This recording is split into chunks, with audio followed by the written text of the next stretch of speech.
The notification cut through the stillness of our bedroom at 2:47 a.m. A sharp, insistent chirp that made my heart skip. I fumbled blindly for my phone.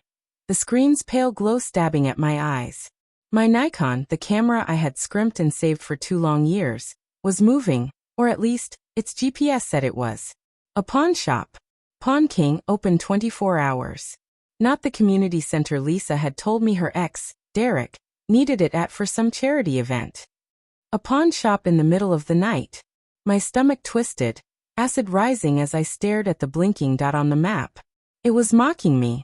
Lisa lay beside me, her breathing steady, dark hair fanned across the pillow like she belonged to some peaceful world I was no longer part of.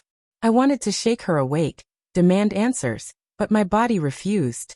I felt frozen, trapped by a dread that I didn't even have words for. Was it paranoia?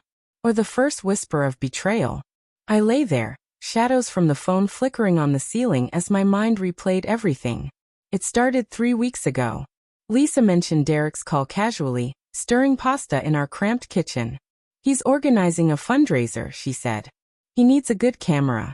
I told him about your Nikon. Her voice was light, but her eyes flicked away, lingering a second too long on the stove. I'd ignored it, trusting her, thinking she was generous, always helping people, even her ex. But a faint unease had settled in, a low hum in my chest that I couldn't shake. Now, that hum had erupted into a roar. I slipped from the bed, the hardwood icy under my bare feet, and moved to the living room. My camera bag wasn't where it usually sat by the bookshelf. Panic clenched my chest as I searched the closet, the hallway, even the laundry room. Gone. I sank onto the couch, leather creaking beneath me, and opened the GPS app again. The dot hadn't moved. Pawn King. I pictured Derek smirking, hair perfect, exchanging my camera for a handful of cash behind a greasy counter. But why?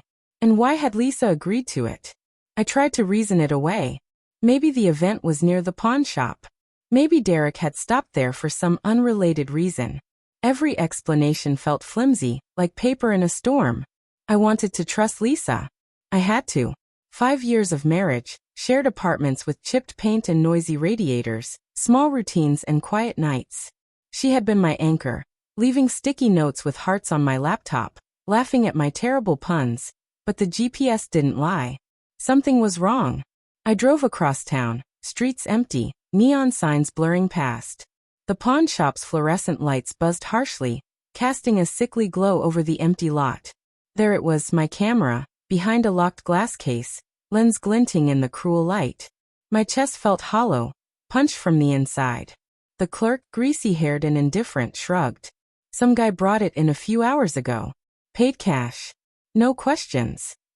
I stood there, numb, feeling the weight of betrayal settle over me like concrete. Back home, I couldn't wake Lisa, not yet. I sat at the kitchen table, the lingering scent of last night's dinner heavy in the air, and replayed every word, every look I'd brushed aside. The late-night calls from Derek, the laughter she excused as sympathy for his loneliness, her vague excuses about nights out. I had trusted her. Completely.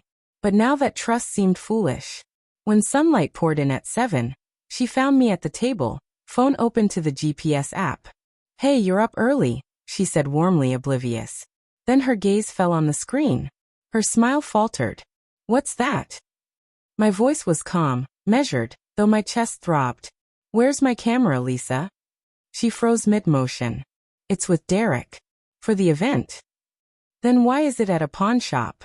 I demanded, tilting the phone so the map glared between us. Her face crumpled for a heartbeat before she straightened, jaw tight. "I don't know, Tom. Maybe he needed money for the fundraiser." "Stop," I said, chair scraping the floor as I stood. "Don't lie to me." She sank into the nearest chair, fingers twisting nervously in her lap. "I didn't mean for this to happen," she whispered. "Derek, he's been struggling. He said he'd borrow the camera, sell it, and pay us back. I thought I could fix it before you noticed." The words hit me like a stone to the chest. "You let him pawn my camera? Why didn't you tell me?" "I knew you'd say no," she snapped, voice sharp now, tinged with desperation. "You hate him, Tom. Always have. But he's not a bad guy. He's lost. That's all." I laughed, bitter and hollow. He's using you. And you're letting him. My voice shook. What else? Are you seeing him? Her silence screamed louder than any answer could. Her eyes darted to the floor, wide and glassy. My chest tightened, a stone sinking deep into my heart. I softened my tone, barely above a whisper. Lisa, tell me the truth. I'm not sleeping with him, she said finally, barely audible. But we've been talking. He understands me. Things haven't been right for a while. I couldn't hear the rest. Not yet. I went to the window, watching a world that carried on while mine seemed to crack and crumble. I wanted to scream, to erase the past, rewind to the days I trusted her without question. But the truth was stark and cold. She hadn't physically cheated, but she had allowed Derek into her heart again, piece by piece, and I had been blind to it.